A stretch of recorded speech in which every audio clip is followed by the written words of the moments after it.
Bonjour et bienvenue dans ce 38e épisode de la série Street Workout. Je commence direct par une petite contextualisation. Ça fait 3 jours que je suis complètement KO dans mon pieu. Là, c'était vénère. Un truc qui m'a pris tout le cou. Genre, j'avais une barre dans tout le cou jusqu'au de la tête, grosse migraine. Je suis pas du genre à tomber malade ni à prendre des médocs. Donc, j'ai pas pris quoi que ce soit, sinon, allez, éventuellement des petites huiles essentielles. Mais sinon, j'ai juste pas mangé. Et donc, comme j'ai pas mangé, je me sens plutôt léger. Fin, on va dire. Ça se voit peut-être, j'ai l'impression d'être plus fébrile. Mais fébrile dans le bon sens du terme, léger mais quand même fort. Donc aujourd'hui ça va un peu mieux. Concernant les jours passés, hier, mercredi, j'ai rien fait, mais genre rien du tout. Mardi c'était trop bien. Bon, j'étais mort mentalement, mais j'avais quand même plein de jus nerveusement et physiquement. Juste que, comment dire, c'était la mise en route qui était difficile. Genre, je me levais, j'avais une grosse migraine, c'est la chute de tension, bah j'avais ça.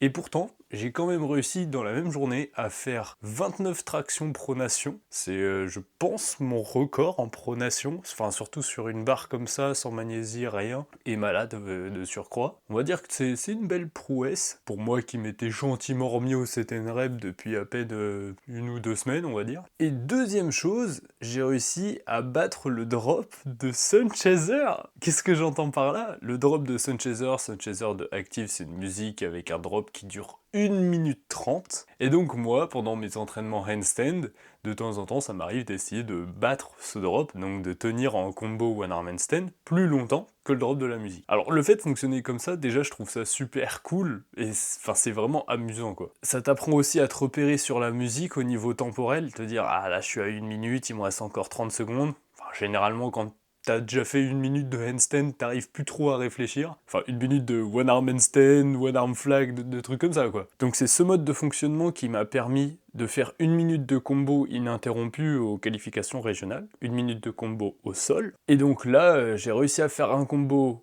one arm handstand, même où j'ai commencé par une straddle planche, de 1 minute 30 sans interruption. J'ai fait du one arm handstand, de resserrer bras au corps, one arm hollow back, one arm flag, j'en ai fait 2 ou 3. Je jonglais main droite, main gauche du coup, et c'est un mode de fonctionnement génial parce que justement, si t'as un hand balancer qui est déjà plutôt à l'aise sur une main, eh bien ça peut t'entraîner à travailler l'autre pour récupérer. Enfin voilà, si t'as une musique que t'aimes bien, qui a un drop super long et que tu adores le one arm handstand, typiquement tu peux faire ça. Ça se fait aussi dans les autres mouvements, mais je trouve que l'amélioration est moins rapide. Du moins, pour moi, en handstand, ça s'améliore très bien comme ça, donc j'aime beaucoup le fonctionnement. Ça, c'était la petite méthode du jour, du coup. J'avais envie de te parler d'un autre truc, parce que j'ai reçu un commentaire super intéressant sous une vidéo, sous la vidéo « Le manque de confiance bride tes performances ». Va la voir si tu l'as pas encore vu. Dans cette vidéo, je raconte justement que il faut pas croire tout ce qu'on raconte sur internet, faut d'abord voir si ça fait sens, puis tester et expérimenter. Puis tu gardes ou tu jettes. Et lui m'a dit que justement, bah, il croyait pas tout ce que je disais par défaut, même s'il y a des choses qui... Enfin, ce qui faisait sens, il prenait, mais il avait pas l'impression de me voir progresser, ou du moins ça en donnait pas l'impression, et cette impression était due au fait que je change beaucoup mes entraînements. Donc, ce que je lui ai répondu, c'est que oui, je changeais beaucoup mes entraînements, déjà parce que j'adore la variété, mais aussi parce que ça me permet de tester tout un tas de nouvelles méthodes qui font plus ou moins sens. Ce que je te dis à toi, je me l'applique à moi aussi, je teste et j'observe, et en l'occurrence comme mon métier c'est coach, eh bien je me dois de maîtriser toutes les méthodes que je souhaite enseigner, et c'est donc parce que je change d'entraînement super fréquemment et que c'est pas optimal pour mes entraînements à moi, que j'améliore ma vision du street et que je comprends plus ce qui fonctionne pas et sur quel profil. C'est un choix de sacrifier les progrès personnels et se remettre en question, c'est super important dans la vie d'un coach. Épreuve à l'appui sur mon compte Instagram ou encore sur mon site internet, j'ai coaché des mecs qui étaient meilleurs que moi et que j'ai fait bien progresser. Et je continue de coacher encore aujourd'hui plein de niveaux, plein de disciplines différentes. Au-delà de ça, dans la série Street Workout, je partage mes entraînements. C'est pas à chaque fois les meilleurs entraînements que je fais que je partage. Je partage pas non plus toutes les meilleures séries que je fais. Là où sur internet, la plupart du temps, lorsque tu vois quelqu'un partager ses perfs sur Insta, bah, ce sera toujours la meilleure perf qui partagent. Et le montage va être avantageux, il va cut au bon moment, où la transition met un peu de temps, où il y a un petit fail dans son combo. Enfin voilà. Ceci étant dit, je commence à avoir fait le tour d'un peu toutes les méthodes qu'on peut trouver. Même en termes d'expérimentation, j'ai plus grand chose sur ma liste, on va dire. Donc j'avais parlé de faire un petit peu de set and rep, parce que c'est ce qui me fait kiffer en ce moment. Et toujours parce que je dois battre Yanis en lifting, au dips et aux tractions. Donc je vais travailler là-dessus. Bien évidemment, je vais pas abandonner mon statique et je vais continuer d'en faire pas mal. Mais ce sera essentiellement du travail technique. Peut-être que j'en ferai un petit peu en renforcement musculaire. Exemple des advanced tuck pull-up ou des handstand push-up. Ça, c'est très bon en termes de renforcement musculaire. Et justement, concernant la séance du jour, je comptais faire un petit peu de handstand push-up. Donc, demain, j'ai un cours à Rennes, puis un entraînement avec les gars de Cordemais. Puis le lendemain, j'ai un autre entraînement. Puis le surlendemain, j'ai encore un autre entraînement. Donc aujourd'hui, il va falloir faire light, principalement du travail technique, peut-être un petit peu de musculaire en poussée, comme je te l'ai dit, avec les handstand push-up. Pareil, j'aurais bien retesté un petit max, sans avoir une forme parfaite. Et ensuite, peaufiner ces handstand push-up en faisant des séries plus courtes, mais mieux exécutées. C'est ce que j'ai fait pour mes tractions l'autre jour d'ailleurs. Donc, petit échauffement, il fait dégueulasse dehors. Je sais que j'ai une petite gêne, toujours mon côté gauche ici. J'essaye de le corriger parce que je vois que j'ai des difficultés en supination et ça crée des compensations au niveau de mon coude. Donc, je travaille beaucoup les étirements actifs pour ce qui est de cette supination. Je peux te montrer maintenant un exemple. Si tu remarques que toi aussi tu as des soucis ou tu as des douleurs au coude, regarde le poignet. Je l'ai montré dans une précédente vidéo, mais ici, la boule de l'ulna, enfin, c'est pas la boule, mais t'as compris, ressort beaucoup plus sur mon poignet gauche que sur mon poignet droit. Bon, ça c'est dû à une fracture du poignet, mais grosso modo on s'en fout. Toujours est-il que comme j'ai ce décalage, ça a amené à tout un tas de compensations et une petite perte de mobilité. Donc j'ai du mal à la supination. Je vais tirer ma main en ultra supination. Donc je la mets en supination, puis je la tords encore plus. Et puis depuis cette position, je vais contracter. Donc je peux contracter par exemple 3 secondes dans un sens, up, puis 3 secondes dans l'autre en essayant d'accompagner l'étirement. Et ça, c'est un moyen très très simple de gagner de la mobilité. Donc lorsque je contracte pour m'opposer à l'étirement, j'essaye de pas faire tourner ma main, enfin je la contracte comme si je voulais tourner, mais je m'oppose tellement qu'elle tourne pas. Et quand je veux accompagner, donc en faisant une supination, là, je gratte de l'amplitude. Et j'aide aussi avec cette main-là pour pousser. Donc l'autre main, là, elle force toujours la supination, et il y a juste l'autre qui fait supination, non je résiste, supination, non je résiste. Donc si tu avais des douleurs au coude, notamment douleurs internes ici, teste cet étirement-là. Ça pourra beaucoup t'aider pour ce qui est des front levers ou des croix de fer qui peuvent potentiellement être douloureuses, parfois même les planches supination.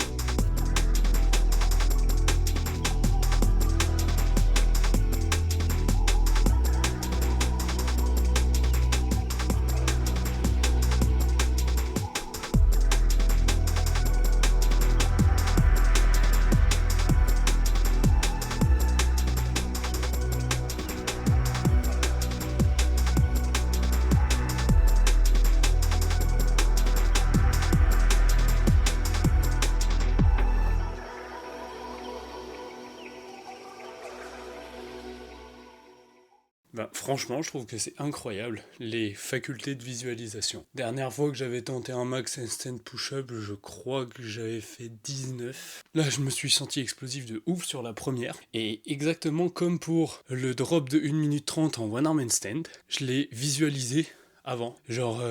Là, ce matin, je me suis réveillé à 3h du mat', j'ai pas réussi à me rendormir. Maladie, tu connais. Et donc, ce matin, là, à 4h dans mon pieu, j'étais en train de me dire « Putain, je suis sûr qu'un max handstand push-up, ça passerait bien. » Et je l'avais estimé à 24. Bon, là, on pourrait à peu près dire que c'est 24, mais la dernière, elle était vraiment trop au bout de ma vie. Mais comme quoi, c'est quand même phénoménal. J'avais pas visualisé le max traction, en revanche. Du moins, je l'avais visualisé, mais j'avais pas pré-shot le nombre de répétitions que je ferais, tu vois. Juste fait en mode le max comme un débile. Mais je suis très heureux de voir que j'ai amélioré mes perfs sur des mouvements que j'avais pas fait depuis un bail. C'est vraiment trop satisfaisant ça, tu reviens sur des mouvements et puis les perfs sont meilleurs. Donc, comme je l'ai dit aujourd'hui, ça va être vraiment une micro-séance. Demain, je ferai pas mal de travail technique aussi, je pense. La vraie séance sera probablement samedi. Et je vais à Cordemais d'ailleurs pour aussi tourner un petit podcast avec Tennessee. Un podcast riche en neurotransmetteurs. On vous parlera encore individualisation, ça va être intéressant. Je pense que je vais retourner bosser du coup. Et on se retrouve plus tard dans la journée. Je ferai peut-être un petit peu de travail technique en one-arm handstand ou autre. S'il se remet à faire beau. Là, il y a du ciel bleu dehors d'un seul coup, magnifique, alors qu'il flottait sa mère il y a 30 secondes. Enfin voilà, à toutes. Bon, je suis encore pas mal explosé, hein. J'ai fait une sieste, je pense limite en refaire une deuxième. Non mais vraiment là c'est terrible, la maladie elle a tapé, hein. Bon, au moins, nerveusement je suis mieux, je vais refaire quelques handstand push-up par-ci par-là. Et il faut que je me détermine à ramener la barre de front dans ma chambre. Mais j'ai une flemme de ouf, c'est terrible.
Ben, franchement génial. La sensation sur la one arm planche est bien, mes fesses sont hautes, mais, euh, mais je sens qu'en termes de trajectoire, le fait de tirer le bras, je l'ai compris. Donc, mon extension est pas trop mal, mais il faut encore que j'améliore mon side. Je sens que l'aisance viendra au fur et à mesure en continuant du travail musculaire. En fait, plus je fais du travail musculaire, plus je me sens fort. Comme je l'ai dit aujourd'hui, le but c'est pas que je me flingue, c'est plutôt que je bosse un peu en technique, des trucs que j'ai pas fait depuis un bail, histoire de les maintenir un petit peu. La one arm planche en fait partie, le front en fait partie parce que c'est vrai que ces derniers temps je le taffe pas très souvent. Que dire de plus ? Oh, sur la planche presse, ça c'était un truc de dingue. Bah ça s'est vu même sur mon faciès dès lors que je suis parti en planche. J'ai senti une hauteur à laquelle j'étais pas du tout habitué. En fait, je forçais pas du tout, mais vraiment pas du tout, quoi. C'était limite du gainage classique, et c'est pour ça que j'ai été surpris dans la trajectoire. Au début, ça montait tout seul, mais pour la fin, j'ai galéré, j'ai dû la faire en 2 temps. En tout cas, ça, c'est très encourageant, j'aime bien.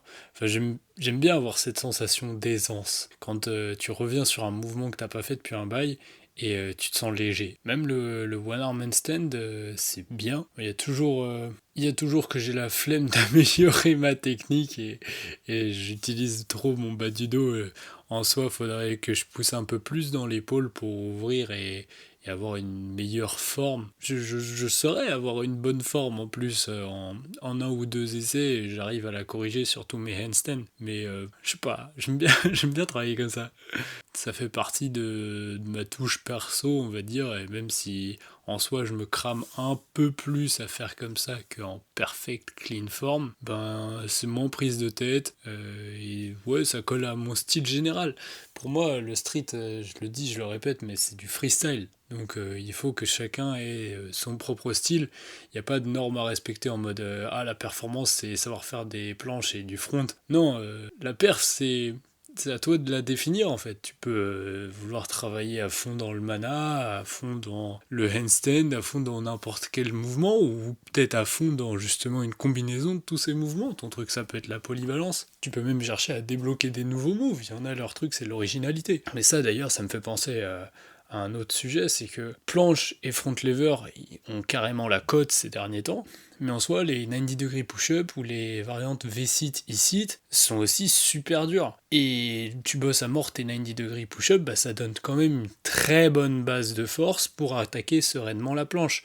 De la même manière que si tu as un V-sit super solide, bah les Victorian ou le front lever, ça viendra aussi plus simplement. Quand j'ai commencé le street, j'avais déjà un bon L-sit, j'avais L-sit au sol, donc ça témoigne d'une bonne mobilité, donc j'avais un petit V-sit sur barre parallèle quoi. Et ça a fait que la première fois que j'ai testé un front, Advanced Tug, ça passait plutôt bien. Donc il y a des mouvements qui sont sous-cotés, particulièrement les mouvements de mobilité. Ça commence à entrer dans le game, si je puis dire. Je croyais qu'avec les barèmes qui avaient été annoncés aux compétitions régionales, ça jouerait encore plus. Au final, pas tant que ça, parce que il s'avère que les juges n'ont pas forcément suivi les barèmes. Ils ont suivi les grandes lignes, mais pas les points attribués théoriquement à chaque figure, parce qu'ils voulaient pas non plus que ça ressemble trop à de la gymnastique, mais ils voulaient que ce soit un minimum cadré à la fédé. Ça, je serais curieux d'avoir ton avis. Est-ce que tu penses que... Comment est-ce que tu vois la performance évoluer dans le street? Est-ce que ce sera de plus en plus clean, ou réussir à briser des paliers d'endurance? Par exemple, aujourd'hui, il y a Valentin qui a réussi à faire le 8 Maltese Press, 8 push-up en full, 8 press et 8 secondes de hold. Est-ce que tu penses que va y avoir des types à continuer à essayer de faire plus et ce sera ça qui sera vraiment appelé la performance?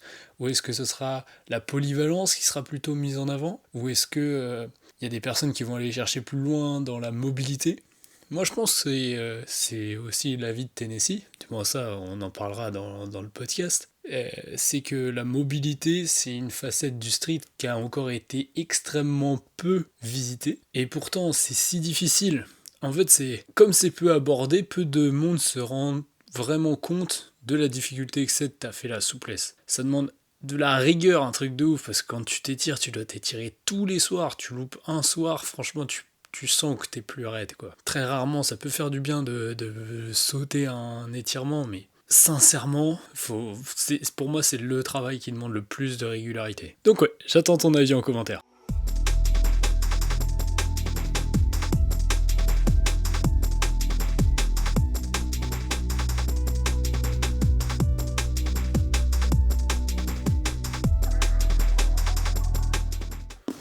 Ça faisait un bail que j'avais pas utilisé d'élastique, et je pense que le front c'est le seul mouvement où pour mon cas je vois un petit intérêt à l'utiliser. C'est pour ce cas de figure, pour travailler les raises particulièrement. Les pull-ups j'aime pas trop, du moins pas avec l'élastique, mais de base je suis pas ultra fan non plus, parce que c'est un mouvement que je trouve difficile. Les raises, je trouve que l'élastique est super bien pour le coup pour comprendre la technique, parce que ça dénature quasiment pas le mouvement, ça te permet d'être bien gainé. Pour comprendre le mouvement de raise d'ailleurs, le mouvement de raise, tu dois mettre le poids vers l'extérieur des mains, donc côté petit doigt. Ça te permet d'ouvrir la cage thoracique et en fait de créer la rotation externe du bras. Ce mouvement-là, c'est le fait de mettre le poids vers l'extérieur qui permet ça. Parce que si tu mets le poids à l'intérieur, ton bras il aura tendance à partir en rotation interne. Or regarde, si tu essayes de forcer en rotation interne, ton bras tu peux l'amener beaucoup moins loin que si tu forces en rotation externe. Donc le fait que tu aies une amplitude plus réduite, ça veut aussi dire que tu as une force plus réduite. Surtout que la raise, c'est pas un mouvement statique, c'est un mouvement en amplitude. Donc si tu te forces à être en rotation interne, ta raise, elle perd en explosivité. Et surtout pour la finir une raise en rotation interne du bras, c'est très difficile. Donc autant effectuer ça bien. Rotation externe, ça permet aussi de prendre de la hauteur avec ton buste plus simplement. La rotation externe, elle est permise par la coiffe des rotateurs et par le grand dorsal, qui sont des muscles impliqués dans le front lever. Donc autant les utiliser à fond, quoi.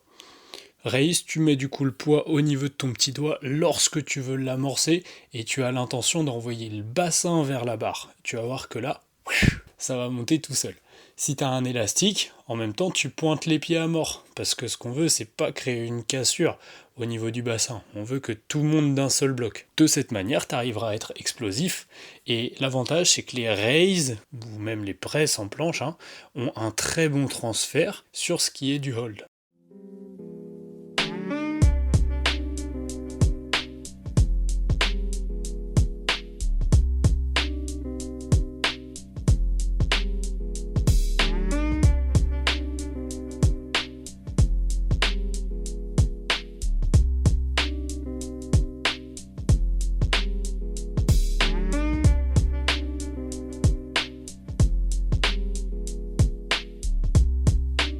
Franchement, comment c'était fluide!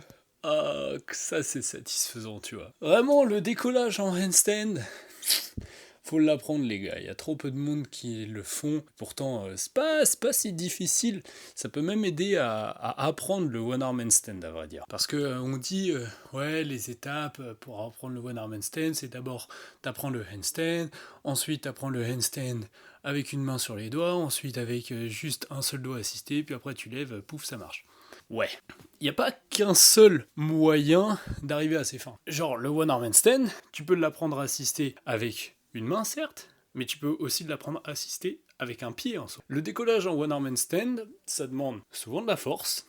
C'est de la force ou de la souplesse à vrai dire. Plus tu es souple, plus tu peux side, donc moins ça te demandera de lean, de te pencher en avant et donc de forcer avec l'épaule. Moi en l'occurrence, je suis plutôt économe en force lorsque je le fais. Je pourrais être encore plus économe et réussir à avoir le bras parfaitement aligné. Il faudrait que je taffe un petit peu plus sur ma mobilité oblique pour ça, mais on va dire que j'en suis pas si loin que ça. Donc comme je te le disais, le one arm handstand, tu pourrais très bien l'apprendre en t'entraînant à lancer ce décollage de one arm handstand, donc j'appelle ça one arm handstand lift, parce que quand tu décolles une planche aussi, comme ça j'appelle ça lift, ou un front lever que tu décollerais du sol, j'appelle tout lift dès que tu décolles du sol, personnellement. Et ça n'y paraît pas forcément, mais ça développe extrêmement bien l'équilibre d'essayer de tenir juste sur une main et ta pointe de pied. Ça t'apprend aussi à utiliser le bras ballant. Si, mettons, tu poses le bras droit au sol, ton bras gauche qui est ballant, lui, faut quand même qu'il soit gainé, faut pas que ce soit une masse morte en fait. C'est parce que ce bras-là, il est tendu,